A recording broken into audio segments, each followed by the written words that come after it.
you, movers and shakers. Shekhar एक minute. 1 minute का time नहीं है. देखो भैया 10:10 हो गए. तुम्हारे काम की चीज है रुचिरा राव. रुचिरा राव. हाँ रुचिरा राव तुम्हारी डाई हार्ड फैन आज सेट पे आई थी पता है. यार मैं उससे परेशान हो गया, मुझे उससे बचा लो. पता है वो सिक्योरिटी को फंसाकर तुम्हारे पास आना चाहती थी लेकिन मैंने उसे रोक लिया. Oh, thank you so much. You are a sweet Cherokee old chap. उसने कहा है. क्या कहा उसने? उसने कहा है. क्या कहा उसने? अरे ऐका ना त्याने मराठीमध्ये सांगितलं तुम्हाला शेखरला प्रेझेंट द्यायला लागेल तरच मी त्याचा पार्टी सोडणार आहे. अरे वो कह रहे को मेरी वालों ने प्रेजेंट देना ताऊ ताड़ा पीछा छड़ेगी. हिंदी में समझाएगा. उसने कहा है मेरी तरफ से तुम्हें शेखर को प्रेजेंट देना होगा तब मैं उसका पीछा छोड़ूंगा. पहले नहीं बोल सकते थे. कहाँ है प्रेजेंट? मंगवाओ. अबू भाई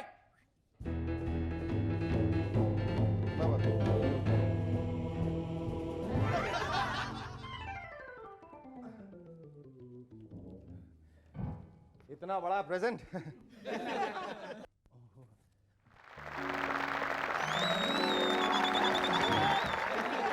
शेखर शेखर शेखर मुझे यकीन नहीं होता मेरे आंखों के सामने ड्रीम मैन खड़ा है. शेखर प्लीज स्वीटहार्ट, इस वक्त वी आर ऑन एयर. तुम नहीं जानते शेखर मैं तुम्हारी कितनी बड़ी फैन हूँ. ये देखो Shekhar Suman cap, Shekhar Suman cap, Shekhar Suman bottle, Shekhar Suman bottle, Shekhar Suman purse, Shekhar Suman purse, Shekhar Suman dress, Shekhar Suman dress, Shekhar Suman shoes, Shekhar Suman. हाँ बस मैं समझ गया. मैं तुमसे बाद में मिलूंगा. आप क्या प्लीज इसे लेके जाओ. प्रॉमिस. Promise sweetheart, promise. तुम झूठ तो नहीं बोल. अरे झूठ बोले शामक काटे. प्लीज स्वीटहार्ट इस वक्त मुझे गेस्ट अनाउंस करना please. I love you. Yes. Ladies and gentlemen, our guest writer actor Mukesh Rishi and young singing sensation Sunidhi Chauhan. But before that, आ गई. give a large round of applause to Cherokee and the Rubber Band.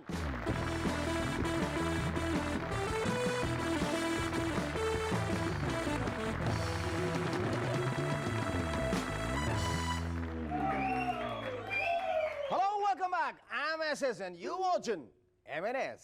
क्या आप लोगों ने देखा हम celebrities की life कितनी difficult होती है? फैंस तो फैंस, मीडिया वाले भी हमें अजीबोगरीब सवाल पूछ के परेशान करते रहते हैं. जैसे शेखर जी, आपके वॉलेट में इस वक्त क्या है? यार तुम जर्नलिस्ट हो या इनकम टैक्स ऑफिसर, मैं क्यों बताऊं? आप परफ्यूम कहां कहां लगाते हैं? अपने जूतों पे. आपकी अंडरवियर कौन खरीदता है? मेरे पड़ोसी. आप सपने देखते हैं? हाँ. ब्लैक एंड व्हाइट में देखते हैं या कलर में? जब कड़की होती है तब ब्लैक एंड व्हाइट में देखता हूं, जब सोनी से चेक मिल जाता है तो कलर में. आप कैसे मरना पसंद करेंगे? अरे भाई आपके इन सब सवालों से मैं मरा जा रहा हूं. अब तो सवाल बंद करो और मुझे जीने दो. एक रीसेंट रिसर्च से पता चला है कि जितना ज्यादा आप सीखेंगे आपके ब्रेन का साइज उतना ही कम होगा. लेकिन इस बात को तो हम पहले से ही जानते थे. भाई ज्यादा चलने से अगर चप्पल घिस घिस कर कम होती है तो क्या ज्यादा ब्रेन इस्तेमाल करने से ब्रेन का साइज कम नहीं होगा? कुछ चीजें बदल लेनी चाहिए. मसलन जॉर्ज फर्नांडिस साहब को डिफेंस मिनिस्टर नहीं बल्कि सेल्फ डिफेंस मिनिस्टर कहना चाहिए, क्योंकि वो हमेशा अपनी स्टेटमेंट्स को मीडिया के सामने डिफेंड करते थे. टीवी पर टेलीकास्ट हुई हर वेदर रिपोर्ट को कॉमेडी कैप्सूल का टाइटल देना चाहिए, क्योंकि whether they predict rain, whether they predict sunshine, the weather report is always incorrect. ex-PM Narasimha Rao साहब की लिखी किताब सेक्सी है, ऐसा मेरा नहीं, ब्रिटिश मीडिया का कहना है. पर राव साहब का कहना है कि ये सब आपके मन की बातें हैं, मैंने तो सिर्फ वास्तविकता दर्शाई. कमाल है, राव साहब के जीवन में इतनी सारी सेक्सी और वास्तविक बातें हुई और हमारे मीडिया वालों को पता भी नहीं चला. राव साहब भले ही हमें मत बताइए कि ऐसी बातें मीडिया से कैसे छुपाई जाती है, पर क्लिंटन साहब को तो जरूर ही बताइएगा, क्योंकि वो हमेशा ऐसी वास्तविक बातों में फंसते रहते हैं. अब एक सीरियस बात. भगवान कहते हैं हर जगह भगवान नहीं हो सकता, इसीलिए भगवान ने मां बनाई है. और चूंकि हर जगह भगवान सबको खुश नहीं रख सकता, इसलिए भगवान ने फनी पॉलिटिशियंस. आजकल स्कूल स्टूडेंट्स पर इतना प्रेशर बढ़ रहा है कि अब हमारे स्मार्ट मार्केटियर्स भी उनकी टेंशन दूर करने की कोशिश कर रहे हैं. अब तो मार्केट में स्कूल बैग कैरी करने के लिए ट्रॉली भी बनाई गई है। वो दिन दूर नहीं जब स्कूल का सिलेबस इतना बढ़ जाएगा कि स्कूल बैग के साथ एक लॉरी फ्री मिला करेगी। अब तो बच्चों को आइडेंटिटी क्राइसिस हो गई। वो तो कहते हैं हम स्कूलिंग नहीं कूलिंग करते हैं। वो ठंडा वाला कूलिंग नहीं, कूली का काम। दूसरा है पेन्स पर ग्रिपर्स। इससे पेन अच्छी तरह से पकड़ में आता है और उंगलियों पर प्रेशर नहीं पड़ता, जिससे बच्चा होमवर्क टाइम पर कंप्लीट कर सकता है। अच्छा, अब मैं समझा कि बचपन में मैं होमवर्क टाइम पर कंप्लीट क्यों नहीं करता था यार। क्योंकि तभी ग्रिपर्स वाले पेन जो नहीं थे। वैसे ये एडवर्टाइजिंग वाले हमेशा टॉप स्टार्स या टॉप क्रिकेटर को ही साइन करते हैं, भले ही उस स्टार या क्रिकेटर का उनके प्रोडक्ट के साथ संबंध ना हो। मैं सोचता हूं अगर सचिन तेंदुलकर पेन बेच सकते हैं तो कल यह भी पॉसिबल है कि हमारे Nobel prize winner Amartya Sen ji ad में नजर आएंगे और कहेंगे मैं हूं इकोनॉमिस्ट नंबर 1, खरीदिए आप टायर नंबर 1 और बन जाइए driver number 1। And now presenting the movers and shakers mood indicators. इनसे बिना चीखे चिल्लाए आप अपनी बात औरों को समझा सकते हैं। मसलन अगर आपने रेड फ्लैग पहना है तो इसका मतलब है मेरे टैलेंट को कोई नहीं समझता। अगर मेरा गाना सुनना चाहते हो तो मुझे डिस्टर्ब करो। अगर आपने येलो फ्लैग पहना है तो इसका मतलब है मेरी स्क्रिप्ट अभी तक कंप्लीट नहीं हुई है, डिस्टर्ब किया तो मुंह नोच लूंगा। अगर ग्रीन फ्लैग पहना है तो आप कह रहे हैं मेरी पीठ में खुजली है, बिना कोई आवाज किए मेरी पीठ खुजाओ और फुट लो। अगर ब्लू फ्लैग पहना है तो मेरे पास कल के शो के लिए एक भी गेस्ट नहीं है, अगर इसका हल आपके पास है तो ही मुझे डिस्टर्ब करो। और आखिर में अगर आपने पिंक फ्लैग पहना है तो इसका मतलब है मैं सो रहा हूं और मुझे तभी डिस्टर्ब करना जब तुम मूड में हो। Our first guest on Movers and Shakers tonight is a well-known baddie of Hindi films whom you have recently seen as the immensely likable cop Salim in the film Sarfarosh. Ladies and gentlemen, please welcome Mukesh Rishi.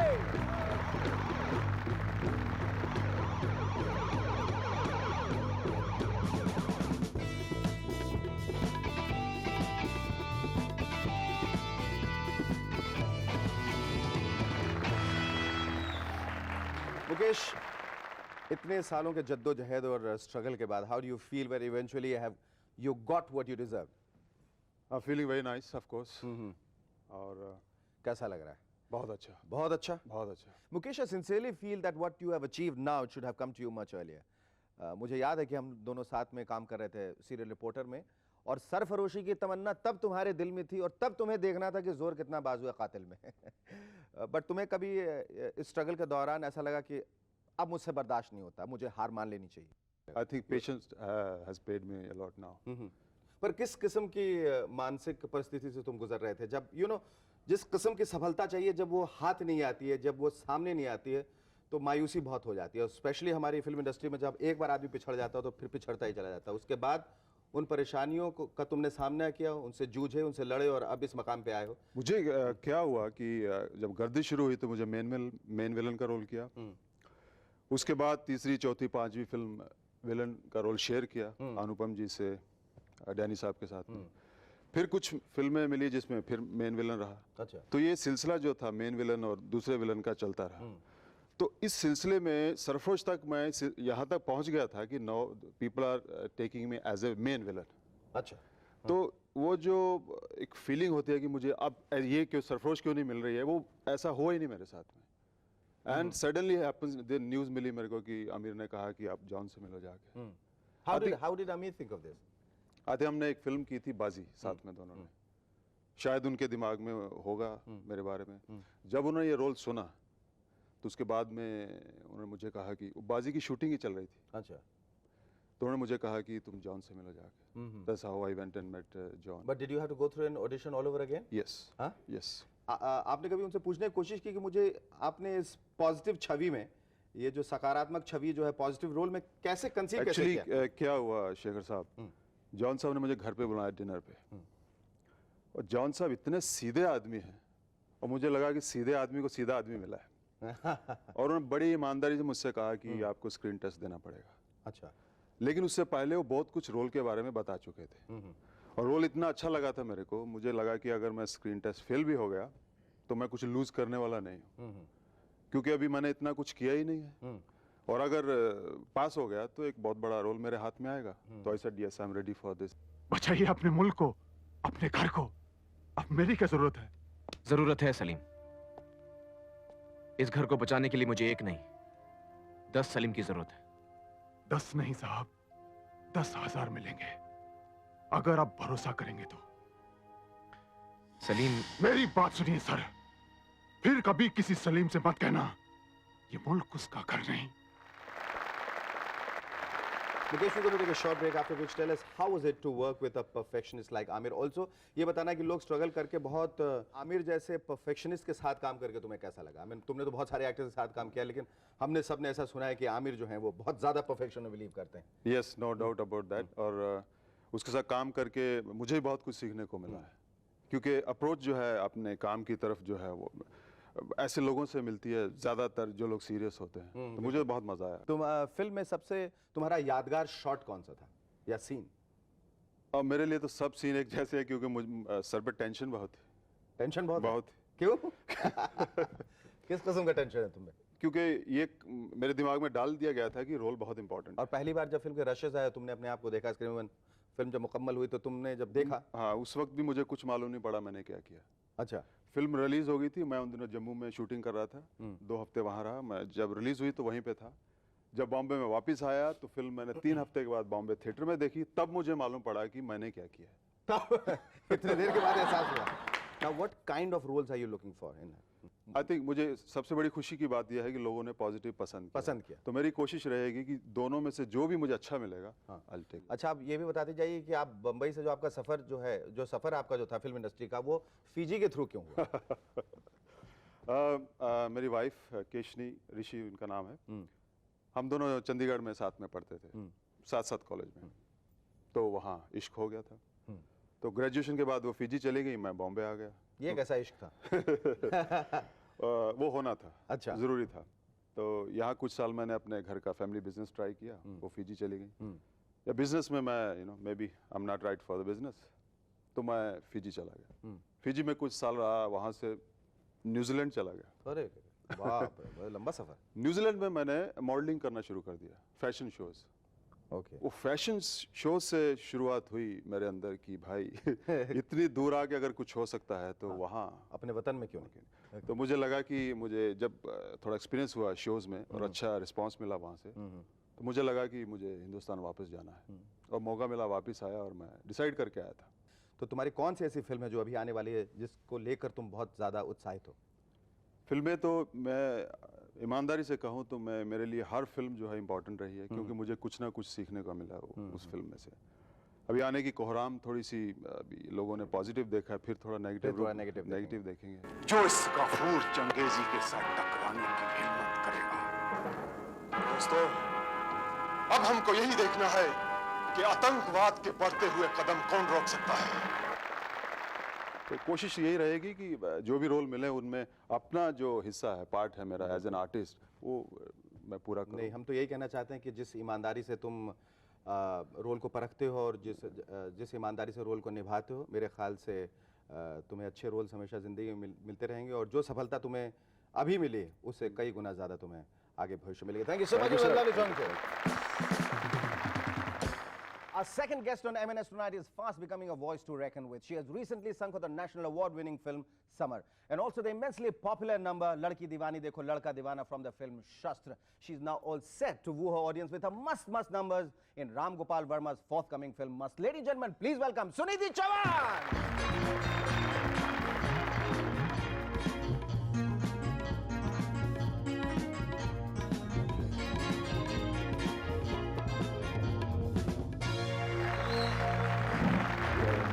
Sunidhi, ये बताओ, इतनी छोटी उम्र में जो तुम्हें कामयाबी मिली है, वो अच्छी बात है या बुरी बात है?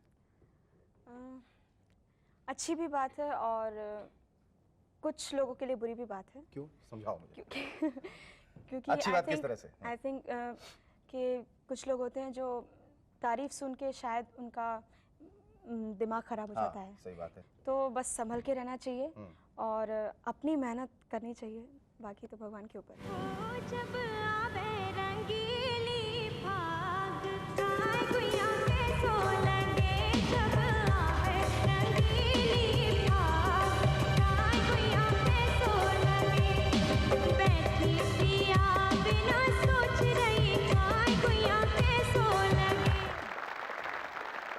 तुम्हारी शुरुआत कैसे हुई as a singer? How did you think of becoming a singer?